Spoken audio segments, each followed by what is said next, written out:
पीताङ्घ्रिपङ्कजपरागपरप्रभावात् भूत्वा कृतिमतां श्रुतिमाचरामि तं सद्गुरुं सततसर्वसुखं सदग्र्यं वन्दे सदा विमलबोधघनं विचित्रम् वन्दो गुरुपदकन्दकृपासिन्धुनररूपहरि महामोहतमकुन्दजासुवचनरविकर्मित मेरा मुझ में कुछ नहीं, जो कुछ है सब तो तेरा, तुझको सौंपते क्या लागे।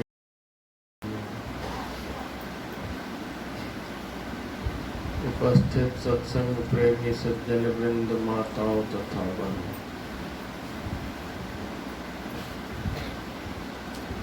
परमाराध्य संत सद्गुरु महाराज की असीम कृपा से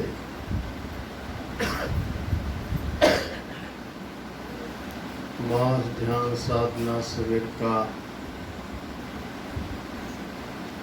आज परिसमापन दिवस है।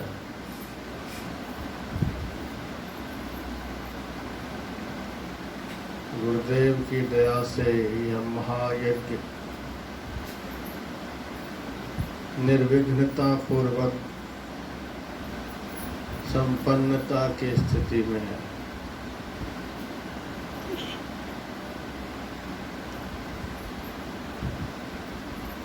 यह यज्ञ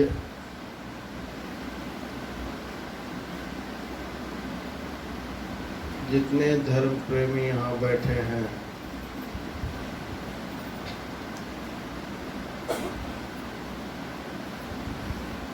सबका कल्याण तो करेगा ही,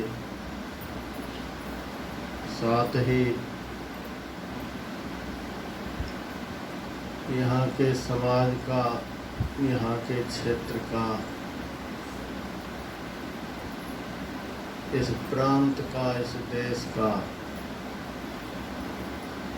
समस्त भूमंडल का भी कल्याण करेगा। श्री सद्गुरु महाराज की जय।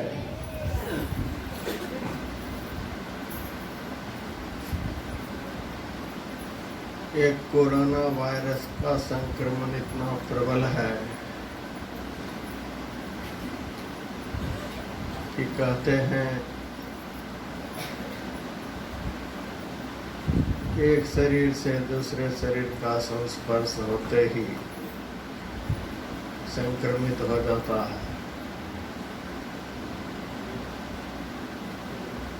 संक्रमित व्यक्ति के वस्त्र से दूसरे आदमी के वस्त्र का संपर्क हो जाता है, इस तरह से भी संक्रमित हो जाता है।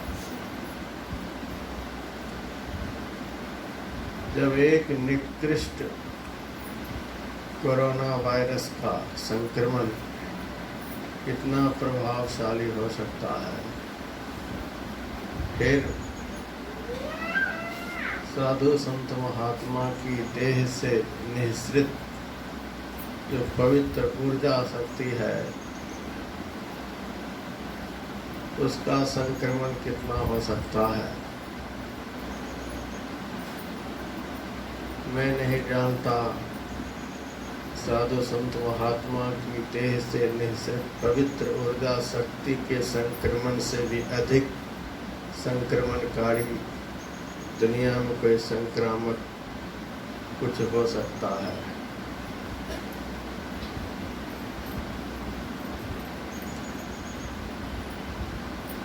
एक बहुत बड़े महापुरुष हुए थे सुकरात। जब उनको 7वें दिन जहर का प्याला पिलाने का फरमान जारी हुआ तो यूनान का बादशाह जो सिकंदर था, उनके गुरु अरस्तु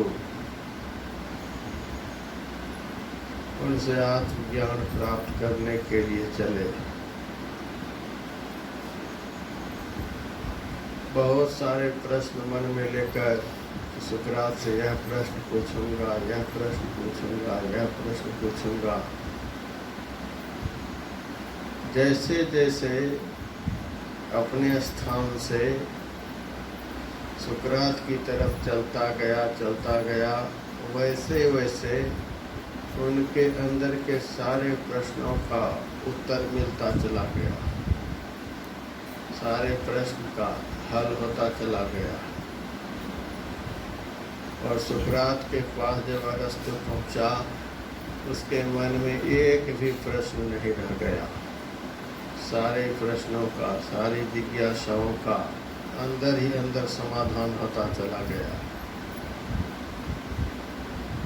वह आश्चर्यचकित हो गया, सुकरात को प्रणाम किया। सुकरात ने पूछा, आप कैसे यहाँ आए? उन्होंने कहा, बहुत जिज्ञासा लेकर मैं आया था। सुकरात ने कहा, तो आप मेरे से जिज्ञासा कीजिए। कहा, आया तो था बहुत जिज्ञासा लेकर, लेकिन अब एक भी जिज्ञासा नहीं है। समस्त जिज्ञासाओं का समाधान स्वतः होता चला गया। अब एक जिज्ञासा अभी मन में जगी है कि ऐसा हुआ कैसे। आपसे आमने सामने बातचीत नहीं हुई है और मेरे सारे प्रश्नों का उत्तर अंदर ही अंदर मिलता चला गया, ये हुआ कैसे? सुकरात ने कहा, प्रत्येक मनुष्य की देह से उनके गुण कर्म के आधार पर एक तरह की आभा शक्ति फैलती है। संत जो होते हैं, पहुंचे हुए महापुरुष जो होते हैं, उनकी आभा शक्ति, उनके अंदर के जो पवित्रतम गुण होते हैं, उनके अंदर के जो पवित्रतम सत्कर्म होते हैं, उसकी आभा शक्ति दुनिया में सबसे अधिक प्रभावशाली होती है और संपूर्ण विश्व में वह आभा शक्ति फैलती रहती है। यदि धरती पर से संत महापुरुष की आभा शक्ति चतुर्दिक नहीं फैलती रहे तो एक ही क्षण में महाप्रलय हो जाएगा, संसार रहेगा नहीं। आग लगी आकाश में, चुई चुई पड़े अंगार, संत न होते जगत में जल जाता संसार। गुरु महाराज से किसी ने पूछा था, महाराज जी, जो संत जगह जगह जाकर प्रचार प्रसार करते हैं, ज्ञान उपदेश करते हैं, उनसे तो समाज को लाभ होता है, परंतु जो गुफा के अंदर बैठे हुए हैं, वे तो केवल अपना कल्याण कर रहे हैं, उनसे समाज का क्या होने जाने वाला है, उनसे समाज को क्या मिलेगा। गुरुदेव ने कहा था, जैसे घटा में छिपा हुआ सूरज भी अपनी गर्मी देने से कभी नहीं चूकता है, वैसे ही गुफा कंदरा में बैठा हुआ संत भी अपनी पवित्र आभा शक्ति से संसार का कल्याण करने से कभी नहीं चूकते हैं। कंदरा में बैठे बैठे ही वे संसार का कल्याण करते रहते हैं और उनकी कल्याणकारिणी आभा संपूर्ण संसार में फैलती है। संत की देह से, महापुरुष की देह से जो आभा शक्ति निःसृत होती है, वह केवल हॉल भर ही सीमित नहीं रहती है, केवल एक क्षेत्र भर ही सीमित नहीं रहती है, संपूर्ण विश्व में वह फैलती है।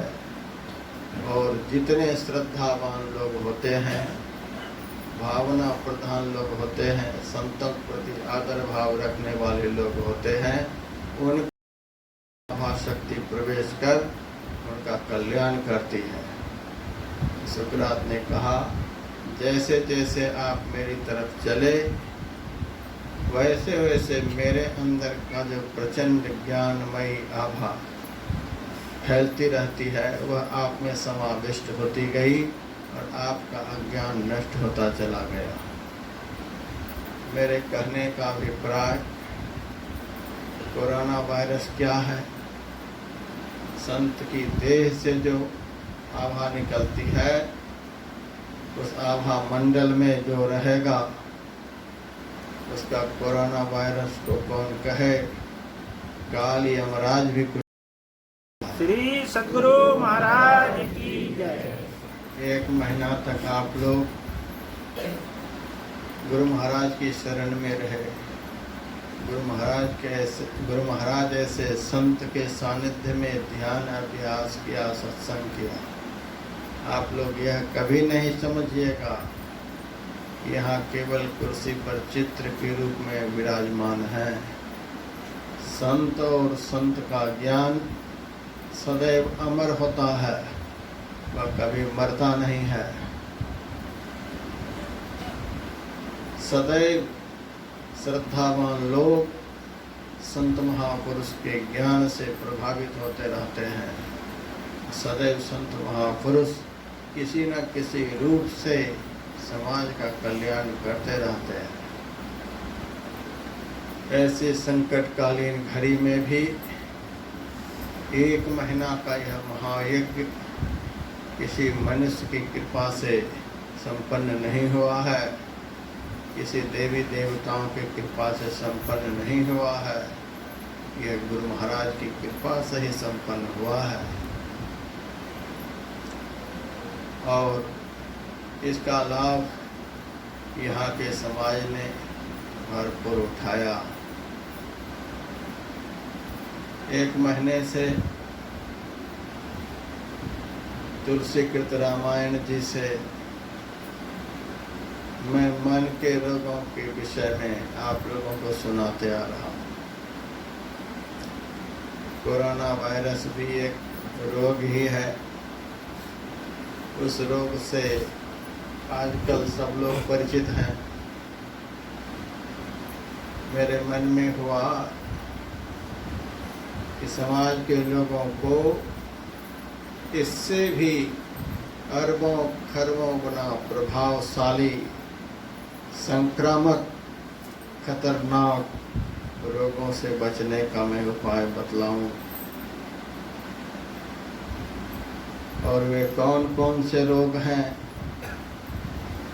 सबका नाम भी मैंने प्रवचन के क्रम में भक्तों को बतलाया है, फिर भी दोहरा देता हूँ। तन के रोगों के विषय में तो सब लोग जानते ही हैं, लेकिन मन के रोगों के विषय में कम लोग जानते हैं। पता तो है लेकिन जानते कम लोग हैं। उसके महत्व को, उसकी प्रचंडता को, उनके संक्रामक गुणों को बहुत कम लोग जानते हैं। जो बढ़िया से जान लेते हैं वे सब तरह से निरोग हो जाते हैं और संसार में पूर्ण स्वस्थता का आनंद लेते हैं।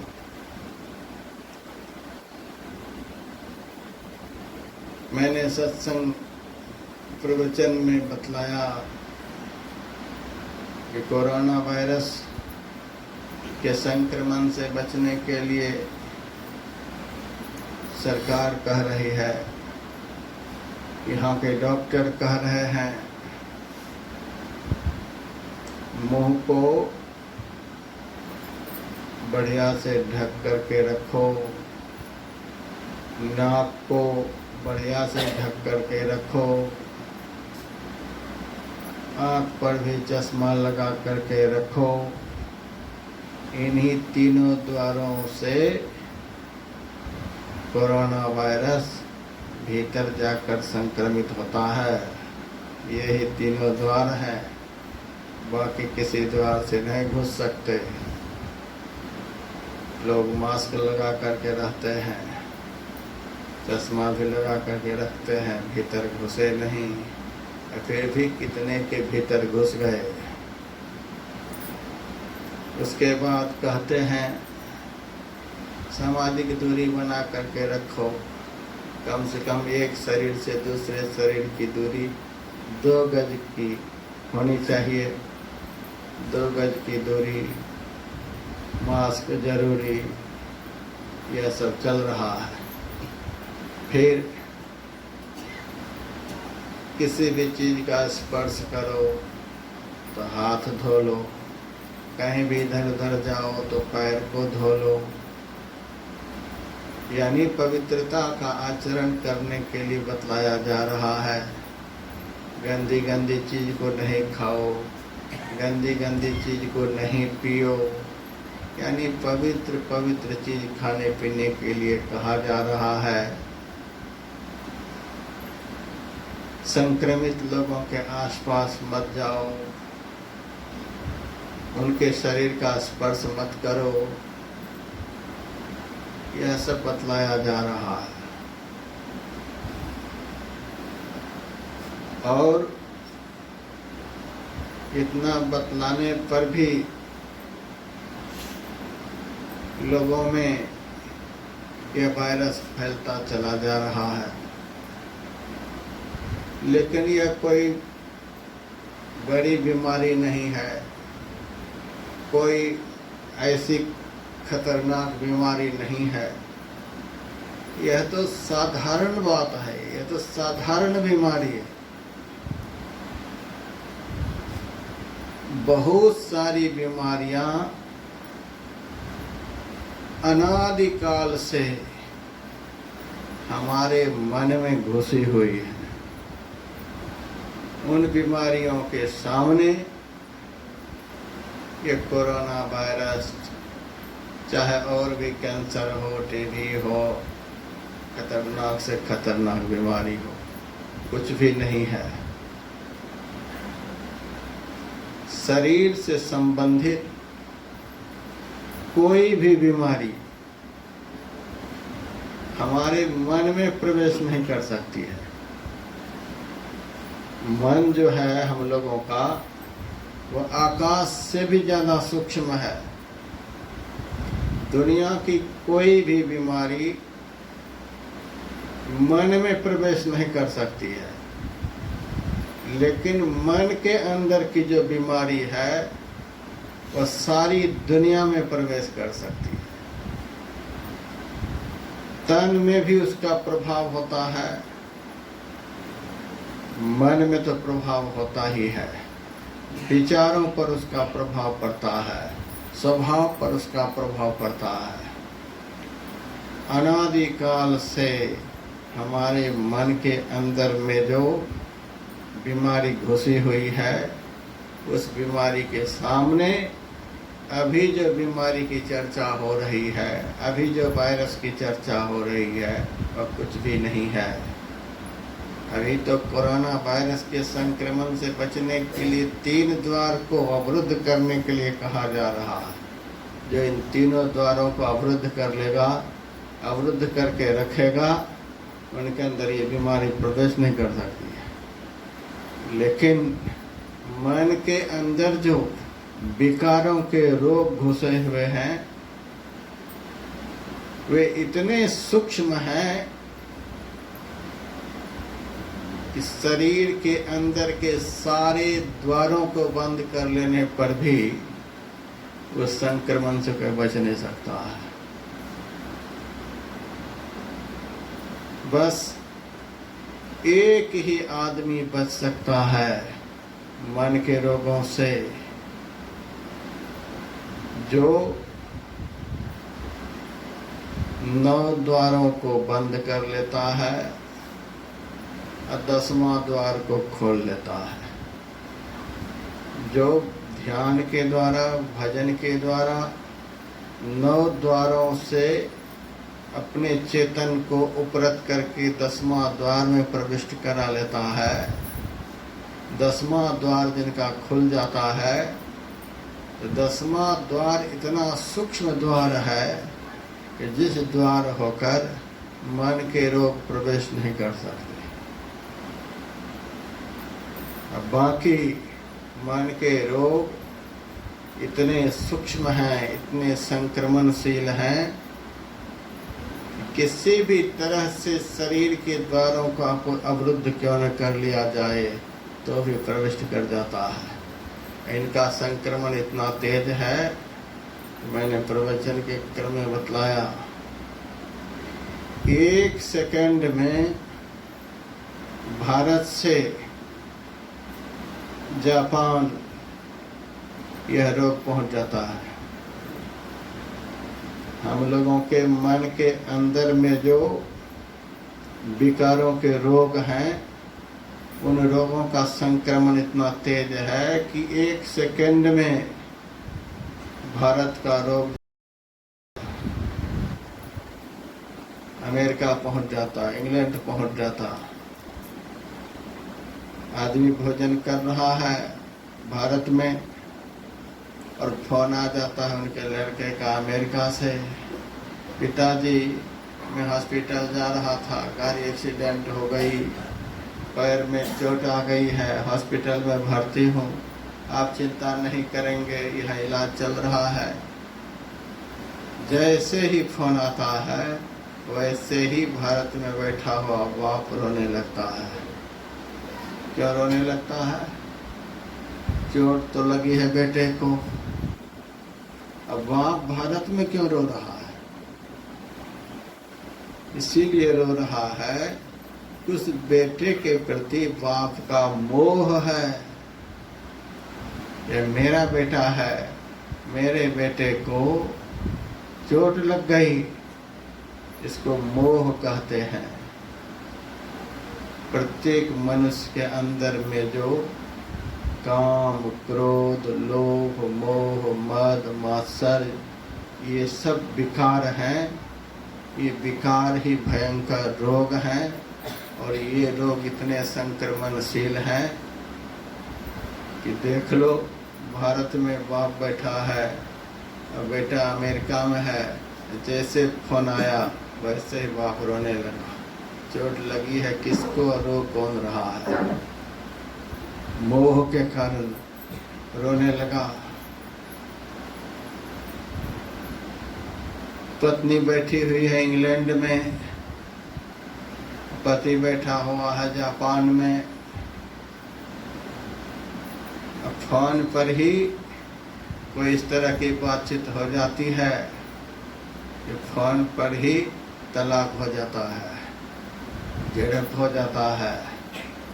अब देख लो, 1 मिनट में क्रोध उत्पन्न हो गया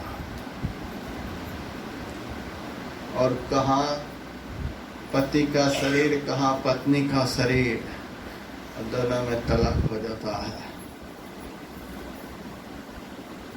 काम, क्रोध, लोभ, मोह, मद, मात्सर्य, दूसरे का धन हम दूर से ही देखते हैं, मन में होता है। यह यदि मेरा हो जाता, इतना यदि मेरे पास भी आ जाता, ऐसा लोभ विकार है कि दूसरे का धन देखकर दूर से ही मन छटपटाने लग जाता है। इतना मेरे पास हो जाता, उनके पास जो है वह मेरे पास आ जाता।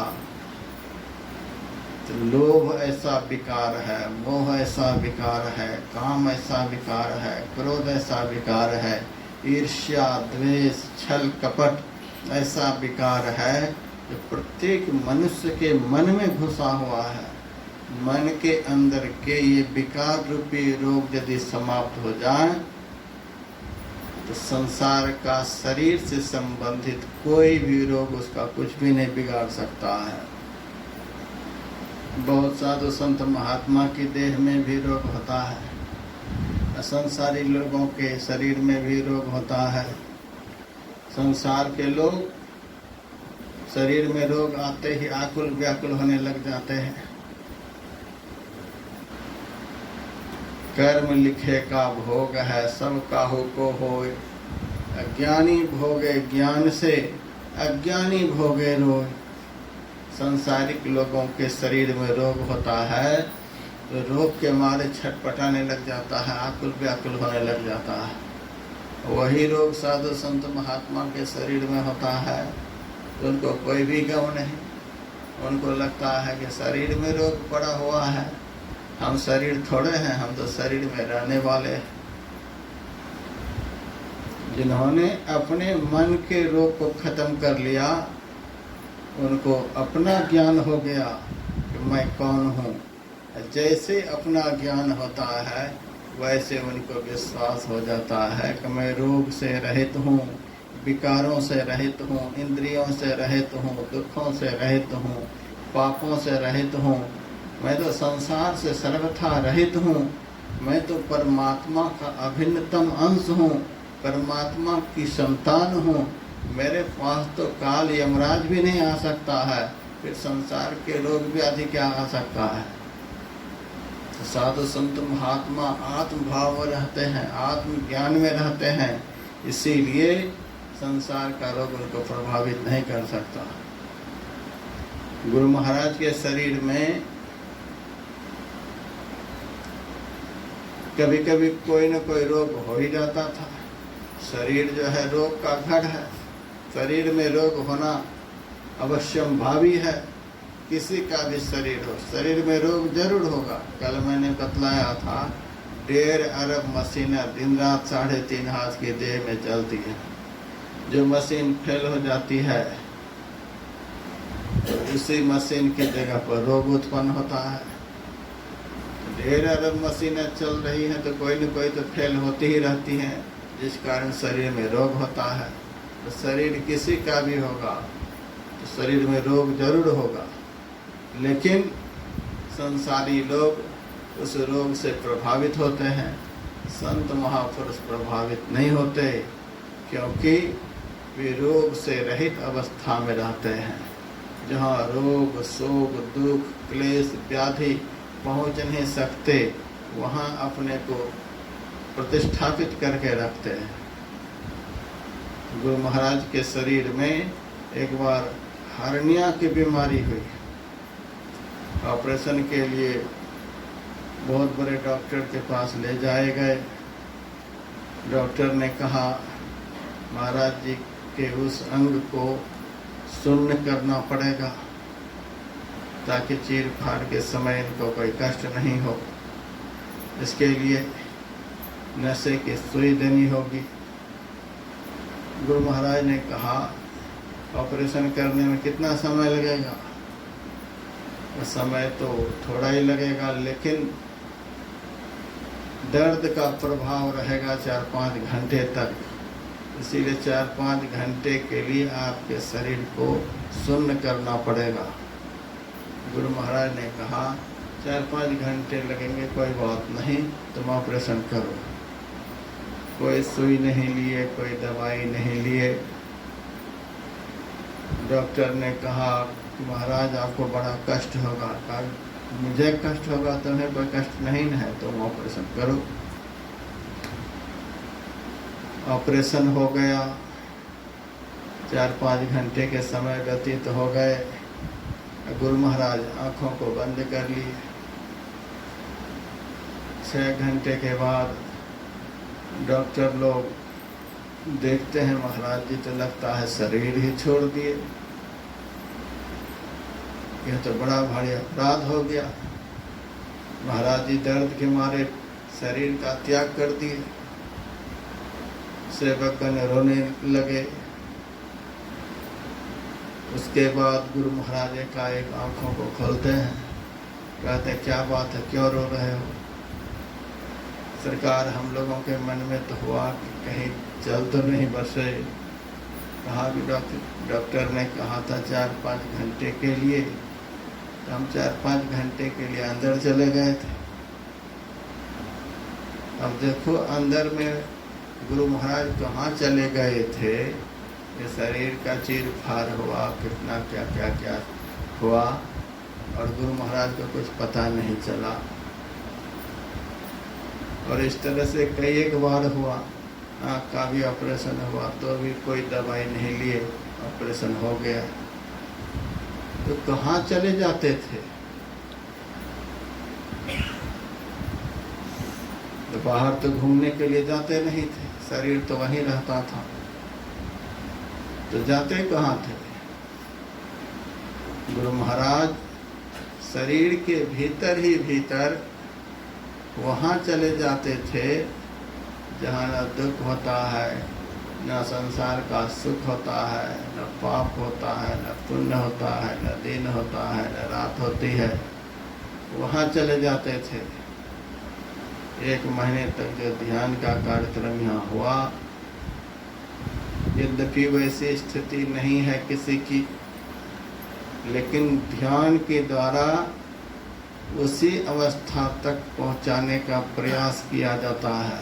श्री सद्गुरु महाराज की जय। जो बढ़िया से ध्यान लगाते हैं ये साधना की उसी अवस्था में पहुंच जाते हैं जिस अवस्था में पहुंच जाने पर इन सब चीज़ों का कुछ भान नहीं रह जाता है। एक साधु मेरी ही तरह प्रवचन कर रहा था और उसी वक्त भूकंप होने लगा, धरती जोरों से हिलने लगी।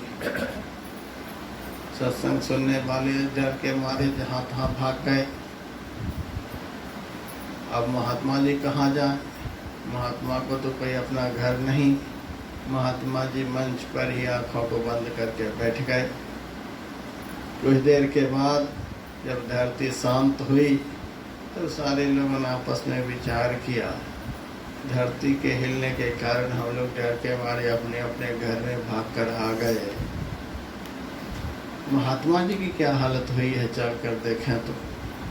सारे लोग महात्मा जी को देखने के लिए आए। महात्मा जी कहीं नहीं गए हैं, जहाँ बैठे थे वहीं आंख बंद किए बैठे हैं। कुछ देर हाथ जोड़कर खड़े रहे, उसके बाद महात्मा जी की आंखें खुलती हैं। लोगों ने पूछा, महाराज आपको डर नहीं लगता है क्या? महात्मा जी ने कहा, डर तो मुझे भी लगता है। लोगों ने कहा, जब यह धरती हिलने लगी थी तो हम लोग डर के मारे जहाँ तहाँ भाग गए और आप भागे नहीं, इससे सिद्ध होता आपको डर नहीं लगता है। महात्मा जी ने कहा, डर मुझे भी लगता है, आप भागे क्यों नहीं? महात्मा जी ने कहा, भागा तो मैं भी था। आप गजब की बात करते, आप तो जहाँ के तहाँ बैठे हैं, कहते भागा तो मैं भी था। महात्मा जी ने कहा, हाँ जी भागा मैं भी था, लेकिन दिशा में थोड़ा फर्क है। तुम लोग बाहर की तरफ भागे और हम भीतर की तरफ भाग गए। तुम उस घर में भाग करके गए जिस घर से जमदूत तुम्हारे दादाजी को भगा कर ले गए, तुम्हारे बाप को भगा कर ले गए। देर सवेर तुम्हें भी भगा कर ले जाएंगे। लेकिन हम अंदर ही अंदर उस घर में भाग करके चले गए जहाँ गम काल की नाई, नहीं तह धूप छाही, कबीरा देश वह न्यारा, लखे कोई राम का प्यारा। वहाँ न काल की पहुँच है, न यमराज की पहुँच है, न कोई शरीर जा सकता, न कोई इंद्रियां जा सकती, न 3 गुणों में से कोई गुण जा सकता। जब शरीर ही नहीं, इंद्रियां ही नहीं, तो विकार कहाँ से पहुँचेंगे? तो कोई विकार भी नहीं जा सकता। साधु संत महात्मा ध्यान के द्वारा उसी अवस्था को प्राप्त कर लेते हैं जिस अवस्था में पहुँच जाने पर संसार का कुछ भी उसे अनुभव नहीं होता है। गुरु अर्जुन देव जी महाराज को दुष्ट लोगों ने खौलते हुए तेल में बिठा दिया। तेल खौल रहा है, उसमें अर्जुन देव जी को बिठा दिया। हम लोगों को बिठा देगा तो क्या होगा बताओ। लेकिन अर्जुन देव जी महाराज को उसमें बिठाया। अर्जुन देव जी महाराज कहते हैं, देखो जी, हमारे मुंह को दरबार साहब की तरफ कर दो, दरबार साहब की तरफ हमारे मुंह को घुमा दो। मुंह को घुमा दिया गया। तेल खौल रहा है और वे आराम से बैठे हुए हैं। सब चकित हो रहे हैं कि कैसा आदमी है। समूचा शरीर खौलता हुआ तेल में पड़ा हुआ है, शरीर पूरा पक गया है, उसके बावजूद भी कि खुशी के मारे बैठे हुए हैं। जरा भी इनको पीड़ा का अनुभव नहीं हो रहा है। गजब के आदमी है। उस तेल से उनके शरीर को उठा लिया गया, तब तवा लाल करके उस पर बिठा दिया। उस पर भी आराम से बैठे हुए हैं, तब भी जरा सा भी उफ नहीं करते हैं। सारे सरदार लोग उनकी पीड़ा को देख देख करके रो रहे हैं। वहीं पर मुस्लिम घर की एक लड़की जो अर्जुन देव जी महाराज की शिष्या थी, वह सामने आती है और कहती है, गुरु साहबान, आपकी कृपा से हमें वह यौगिक सिद्धि प्राप्त है। मैं दिल्ली से लाहौर तक ईंट से ईंट बजा दूंगी। ये दुष्ट लोग आपको इतना कष्ट दे रहे हैं, मैं इसकी सजा दे करके रहूंगी। गुरु अर्जुन देव जी महाराज ने कहा, बेटी तू क्यों परेशान हो रही है? हमको क्या हो गया है? क्या हो गया? आपके शरीर को तवा लाल करके बिठा दिया गया है। इससे बढ़कर कष्टकारक क्या बात हो सकती है? गुरु अर्जुन देव जी ने उस लड़के का हाथ पकड़ लिया और तवे के ऊपर रख दिया। कहा, बता तवा कैसी लग रही है? वह लड़की कहती है, आश्चर्य आश्चर्य, तवा देखने में तो लाल है, लेकिन छूने पर चंदन से भी अधिक शीतल है। यह कैसे हो गया महाराज? गुरु अर्जुन देव जी महाराज ने कहा,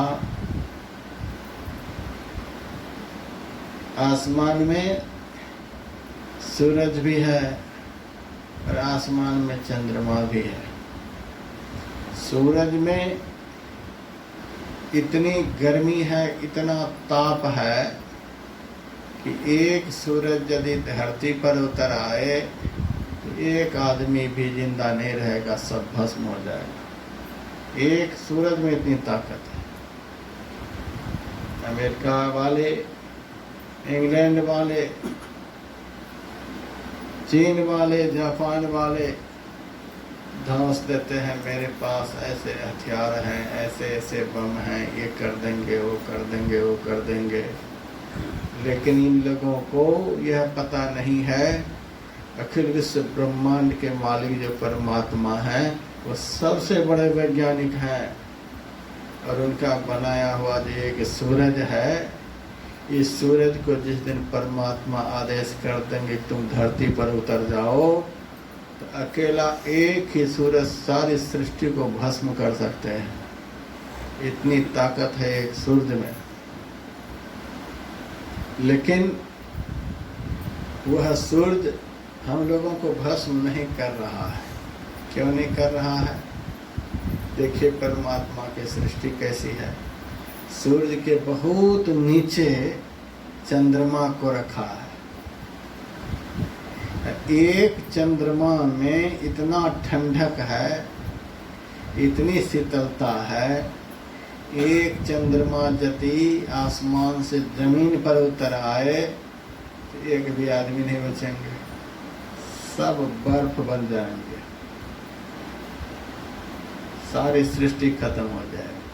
परमात्मा के बनाए हुए एक एक ग्रह में, एक एक नक्षत्र में इतनी ताकत है, वह धरती पर उतर आए सारा ब्रह्मांड खत्म हो जाएगा।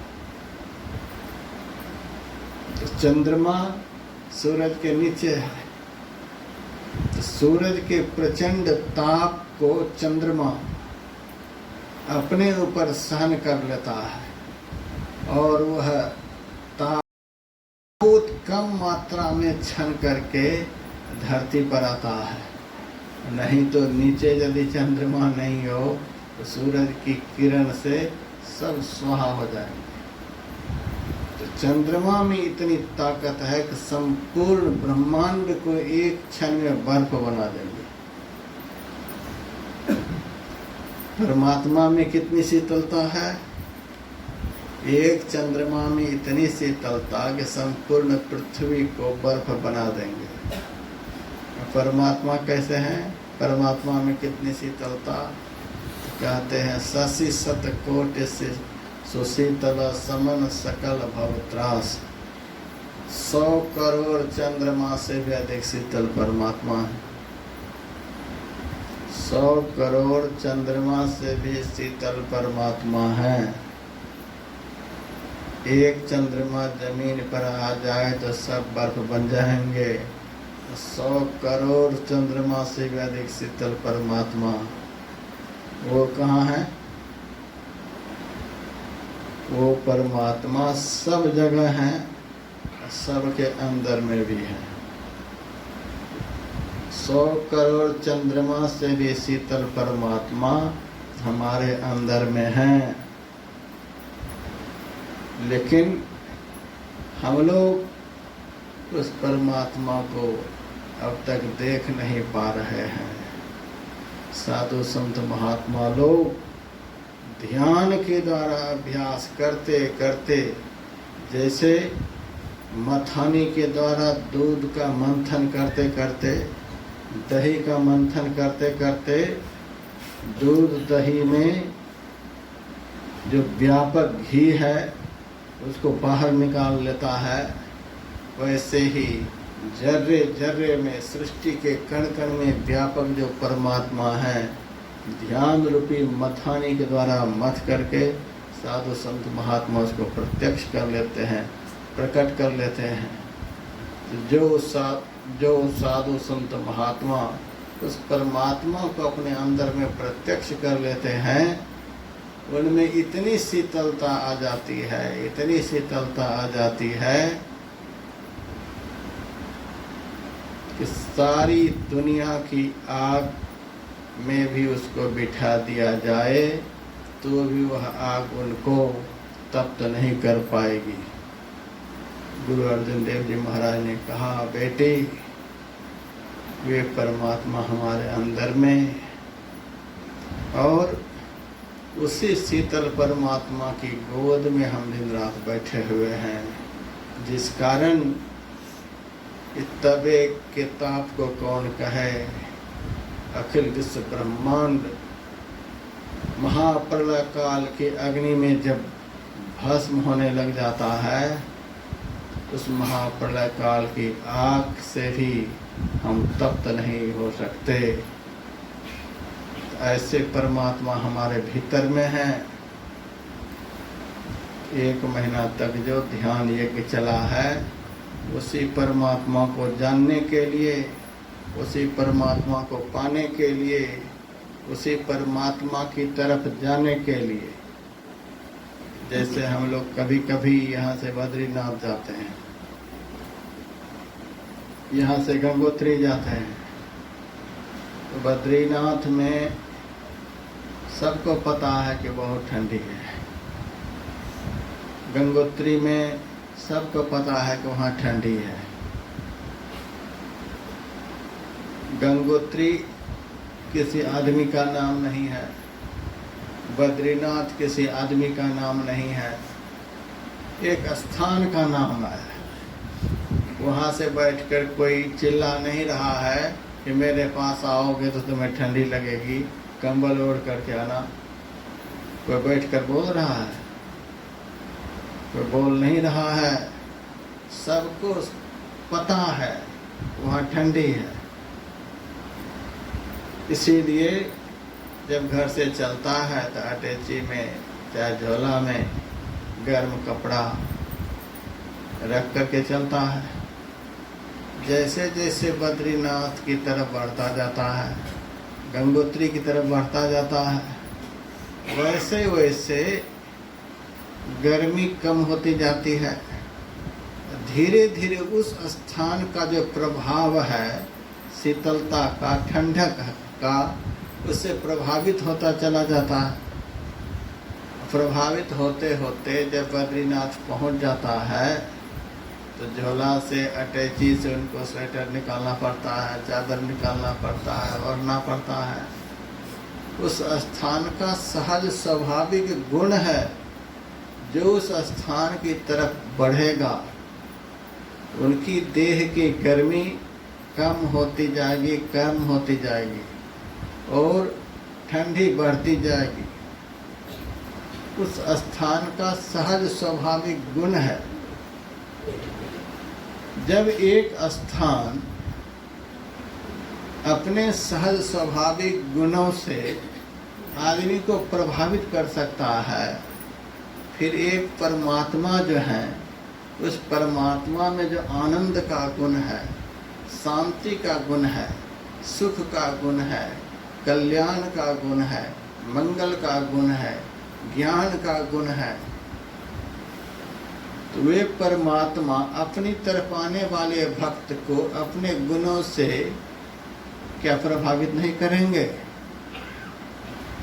तो जैसे जैसे बद्रीनाथ की तरफ आदमी बढ़ता जाता है तो उनकी गर्मी भागती जाती है, ठंडक बढ़ती चली जाती है, वैसे वैसे ध्यान के द्वारा जो अंदर की तरफ परमात्मा की ओर गति करता जाता है, उनके अंदर का दुख भी कम होता जाता है, क्लेश भी कम होता जाता है, विपत्ति कम होती जाती है, अशांति कम होती जाती है, परेशानी कम होती जाती है। साधु संत महात्मा भी तो एक मनुष्य ही हैं। जिस तरह से हम लोग दिन रात बेचैन हैं, क्या वे भी बेचैन हैं?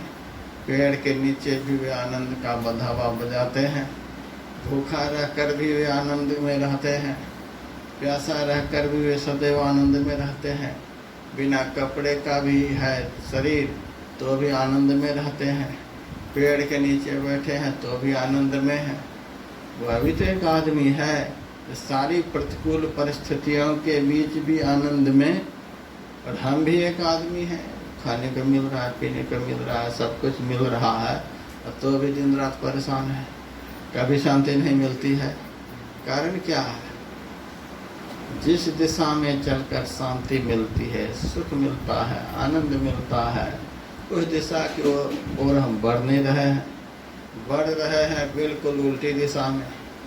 अभी क्या देखे हैं? अभी तो बहुत कुछ देखने को मिलेगा। अभी तो कोरोना वायरस फैला है, कितना वायरस इस संसार में फैलेगा, कितना दुख यहाँ फैलेगा, कितनी अशांति यहाँ फैलेगी। जिस संसार में हम लोग आज आए हैं जन्म लेकर, यह संसार दुख का घर है। दुखालय शाश्वतम, शाश्वत दुख का घर यह संसार है।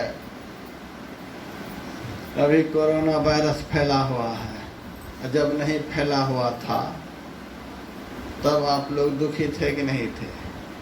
तब आप लोग क्लेश में थे कि नहीं थे? तब आप लोग परेशान थे कि नहीं थे? अब कुछ ज़्यादा परेशान हो गए हैं, लेकिन सब थोड़े परेशान हैं। 135-37 करोड़ की आबादी इस देश की है, उसमें से 60-70 लाख लोग संक्रमित हुए, उसमें भी 40-50 लाख तो ठीक भी हो गए हैं, थोड़े बहुत संक्रमित हुए हैं। उसके बाद मरे हैं कितना? अभी तो 2-4 लाख की भी संख्या नहीं पूरी हुई है, इसी से परेशान हो रहे हैं।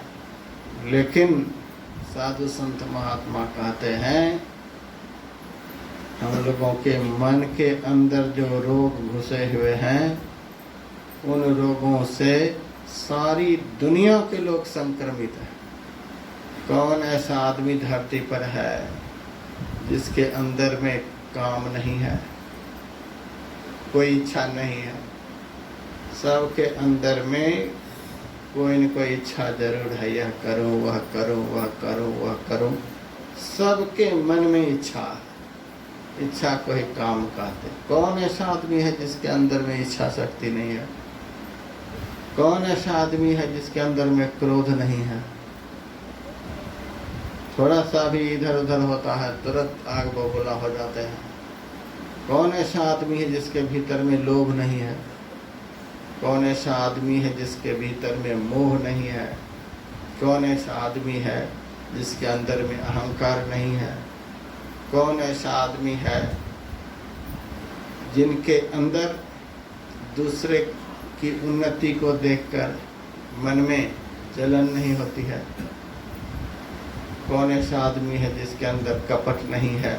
कौन ऐसा आदमी है जिसके भीतर में छल नहीं है? किसी में ज़्यादा है, किसी में कम है, लेकिन है सबके अंदर में।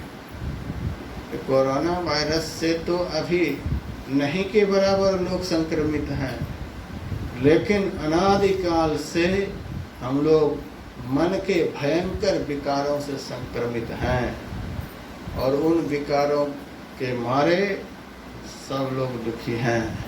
नानक दुखिया सब संसार। जैसे तन में रोग प्रविष्ट हो जाए, आदमी को सुख नहीं मिलता है, शांति नहीं मिलती है, आदमी परेशान हो जाता है। तन में भी, तन से संबंधित रोग भी जब प्रकट हो जाता है, तन में संक्रमित हो जाता है, तो आदमी को दुख देने लग जाता है। तन में भी कोई रोग हो जाता है तो आदमी दुखी हो जाता है। पहले कभी कभी मेरे मन में होता था, सबसे बढ़िया बीमारी है बुखार। अपना चारपाई पर आराम से कंबल ओढ़ कर लेटे रहो, कोई बना करके सिरहाने में रख देगा, खा लो, फिर कंबल ओढ़ लो। सबसे बढ़िया बीमारी है बुखार। लेकिन जब एक बार वृंदावन में मुझे बुखार पकड़ा, उस बुखार के मारे पूरा शरीर का नस नस ढीला हो गया था। जब तेज बुखार चढ़ता है हालत बिगड़ जाती है। 56 प्रकार भोजन थाली में रखा रहेगा, लेकिन किसी भी तरफ हाथ नहीं बढ़ेगा। और लोग कहते हैं कि सबसे बढ़िया बीमारी है बुखार, आराम से लेटे रहो। कोई बीमारी अच्छी नहीं होती है। कान में रोग हो जाए, आँख में रोग हो जाए, मुंह में रोग हो जाए, दांत में रोग हो जाए, कोई भी बीमारी अच्छी नहीं होती है। कोई भी बीमारी शरीर में होती है तो उससे दुख ही होता है। जब शरीर की बीमारी आदमी को दुख देने लग जाती है, शरीर की बीमारी से अनंत गुना अधिक दुखदायक मन की बीमारी है। इन बातों को बढ़िया से समझ लें। शरीर की बीमारी से ज़्यादा दुखदायक, बहुत अधिक दुखदायक मन की बीमारी है।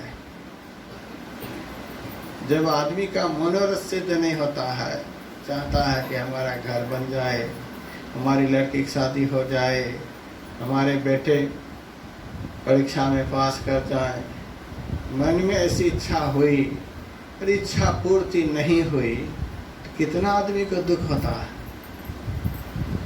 पुत्र है, बात नहीं सुनता है, अपना मन से चलता है। पुत्री बात नहीं मानती है, अपने मन से चलती है।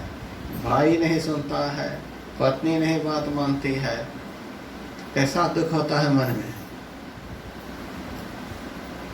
शरीर के रोग से ज़्यादा दुखदायक मन का रोग है। हम जितना धन चाहते हैं, जितना कुछ बनना चाहते हैं, उतना नहीं बन पाते हैं तो कितना दुख होता है।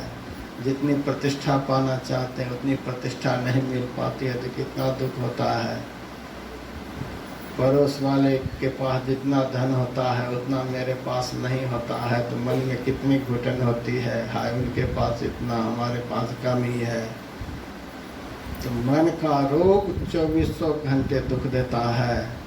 तन का रोग तो कभी कभी दुख देता है। 1 महीने तक मन के रोगों के विषय में यहाँ पर बतलाया गया और उसका इलाज भी बतलाया गया। शरीर के रोगों का इलाज तो जगह जगह हो जाता है। बहुत सारे डॉक्टर बैठे हुए हैं ऑफिस खोल करके, चले जाओ इलाज करा लो। लेकिन संसार के प्रत्येक प्राणी जो मन के असाध्य रोगों से संक्रमित है, काम, क्रोध, लोभ, मोह, मद, मात्सर्य, ईर्ष्या, द्वेष, छल, कपट, इन सब बीमारियों से जो प्रत्येक लोगों का मन संक्रमित है, उसके लिए कौन सा हॉस्पिटल बना है? काम रोग से मुक्ति दिलाने वाला कोई हॉस्पिटल, क्रोध से मुक्ति दिलाने वाला कोई हॉस्पिटल, लोभ से मुक्ति दिलाने वाला कोई हॉस्पिटल, ईर्ष्या, द्वेष, छल, कपट से मुक्ति दिलाने वाला कोई हॉस्पिटल, कोई डॉक्टर है दुनिया में? कहीं भी नहीं। वह हॉस्पिटल यही सत्संग है, वह हॉस्पिटल यही ध्यान है। जो नित्य नियम से ध्यान करेंगे, जो नित्य नियम से सत्संग करेंगे, जो नित्य नियम से संत सद्गुरु रूपी वैद्य की शरण में रहकर उनकी आज्ञाओं का पालन करते रहेंगे, उनके बताए नियम धर्म का परिपालन करते रहेंगे, उनका मन भी स्वस्थ हो जाएगा, उनका तन भी स्वस्थ हो जाएगा, उनका जीवन स्वस्थ हो जाएगा। पाठ में भी आप लोगों ने सुना, एक व्याधि बस नर मरहि, ये असाध्य बहु व्याधि। कैंसर का रोग है, कब तक शरीर में रहता है? 2 साल, 4 साल, 10 साल शरीर को लेकर भी चला जाता है, लेकिन दूसरे जन्म में जिसके शरीर को लेकर कैंसर गया, उसको जो दूसरा शरीर मिलेगा, उस शरीर में कैंसर नहीं प्रवेश कर सकता। इस जन्म में हमको कैंसर का रोग हो गया और हम मर गए, तो बस कैंसर खत्म हो गया। अब दूसरे जन्म में जो शरीर मिलेगा, क्या उसमें भी कैंसर पकड़ लेगा? अभी टीबी की बीमारी से कोई मर गए, तो दूसरा शरीर मिलेगा, तो क्या उसमें भी टीबी पकड़ लेगा? अभी कोरोना वायरस से संक्रमित होकर कोई मर गए, क्या दूसरा शरीर जब मिलेगा उसको, तो क्या उसमें भी वह वायरस पकड़ लेगा? कदापि नहीं। संसार में जो शरीर से संबंधित रोग है, वह एक ही शरीर की अवधि तक सीमित है।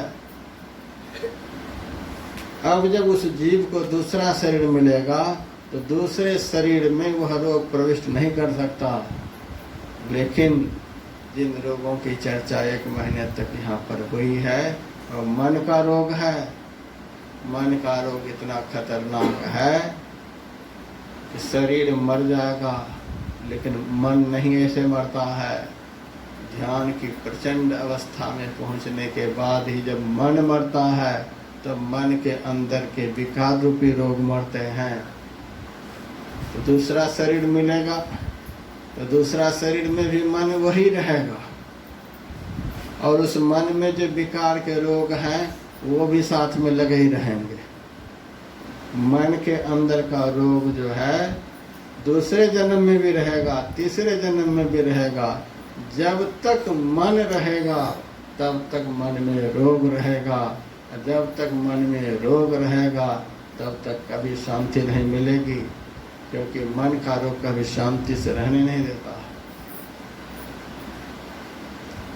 एक काम विकार है, जब से जन्म होता है, मरते दम तक मन में घूमता रहता है। क्रोध जो है, जब से जन्म होता है तब से उसका अनुभव होते रहता है। लोभ का अनुभव होते रहता है। ये मन के रोगों का अनुभव सब दिन आदमी को होते रहता है। अनादिकाल से शरीर को धारण करते आ रहे हैं, शरीर को छोड़ते चले आ रहे हैं। अनादिकाल से ये रोग हमको पकड़ रखा है। ऐसा यह असाध्य रोग है। कैंसर आदि जितने भी रोग हैं, इतने असाध्य नहीं है। एक शरीर को खत्म कर सकता है, लेकिन मन के रोग करोड़ों करोड़ों बार शरीर को खत्म करता है। शरीर को पैदा करता है, शरीर को खत्म करता, शरीर को पैदा करता है, लेकिन उस आदमी का पिंड नहीं छोड़ता है। कैसा असाध्य रोग है। और असंख्य रोग हमारे मन में घुसे हुए हैं।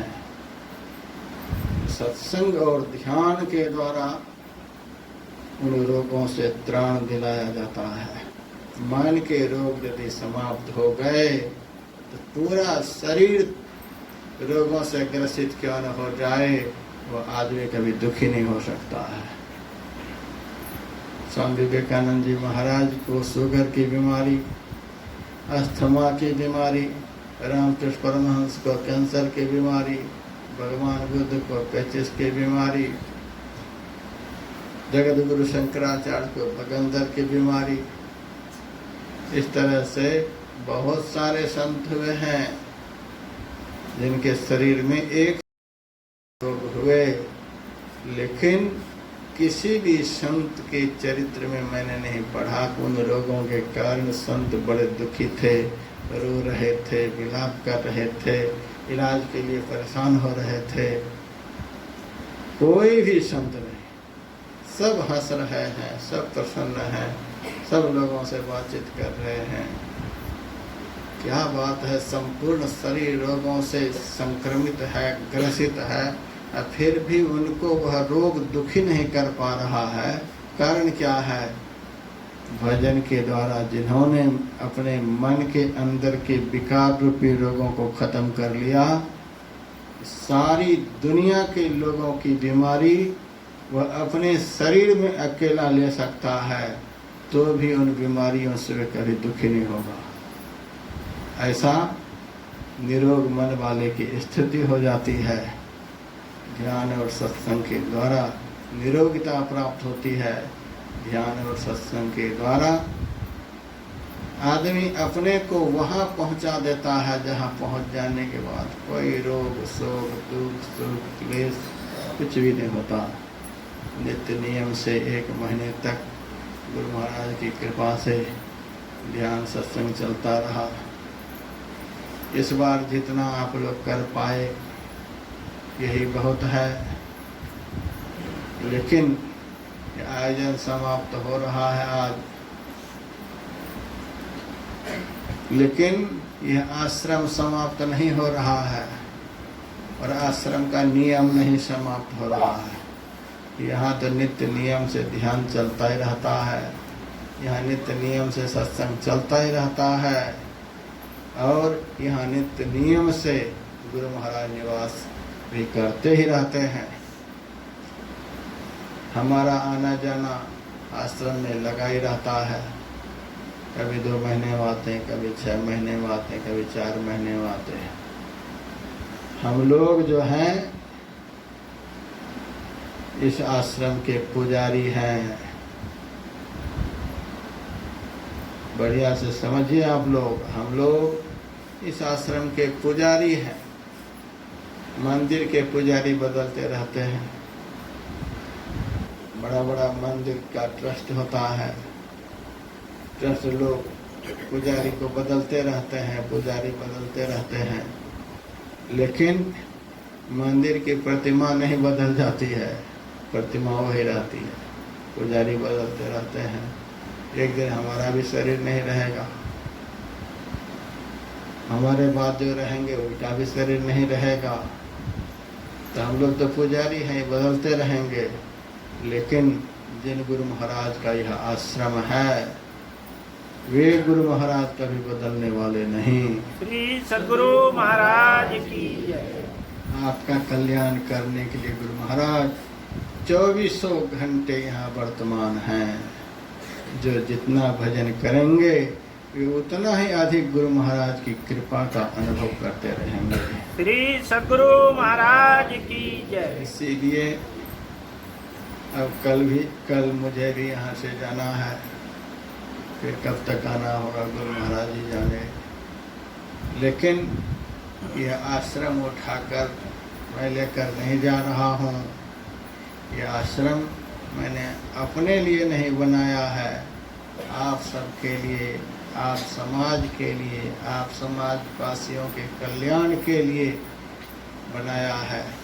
आप लोग यहाँ नित्य नियम से, जिनके पास जितना समय हो, 1 महीना तक अभ्यास कराया गया है। आप लोगों से बहुत कुछ अभ्यास बन गया है। आप लोगों का ध्यान पर बैठने का, सत्संग में बैठने का यह अभ्यास तब तक आप लोग शिथिल नहीं होने दीजिएगा जब तक कि कुछ प्राप्त न हो जाए। नित्य नियम से जिनके पास जितना समय हो, रोज आने का समय हो तो रोज आकर के ध्यान में भाग लीजिए। 3 दिन में आइए, 6 दिन में आइए, कम से कम रविवार के दिन तो जरूर सबको आना चाहिए। यहाँ सत्संग का आनंद लेना चाहिए। देख रहे हैं पीछे में टीवी लगा दिया गया है। टीवी के माध्यम से मेरे प्रवचन को आप लोग 1 घंटा रविवार के दिन सुन सकते हैं। यहाँ पर ग्रंथ पाठ होता है। चिट्ठी को लोग आधी मुलाकात कहते हैं। ग्रंथ का पाठ जो होता है उसमें गुरु महाराज का वचन है। तो गुरु महाराज का पूरा दर्शन नहीं तो आधा दर्शन भी क्या कम है। ग्रंथ पाठ होता है। साधु संत महात्मा कोई न कोई रहते ही हैं, उनसे जिज्ञासा करें, समाधान कराएं। तो आप लोगों के लिए तो कल्याण का स्रोत यहाँ बना हुआ है। जितना इस स्थान का लाभ उठा सकें नित्य नियम से उठाते रहेंगे। इन्हीं शुभकामनाओं के साथ, मंगल कामनाओं के साथ मैं अपने प्रवचन को विराम देने के लिए जा रहा हूँ। YouTube के माध्यम से भी बहुत सारे भक्तों ने इस सत्संग यज्ञ के माध्यम से जो प्रवचन हुआ है उसका आनंद लिए हैं। तो व्यक्त अव्यक्त दोनों तरह से जो इस सत्संग का आनंद लोगों ने लिया है, सबके लिए शुभकामना है, सबके लिए मंगल कामना है।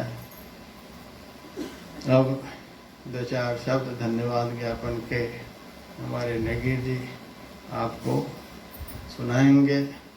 उसके बाद ध्यान का एक सत्र अभी बाकी है। 6:30 बजे से 7:30 बजे जो नियम से यहाँ ध्यान करते आ रहे हैं उस सत्र को पूरा कर लेंगे।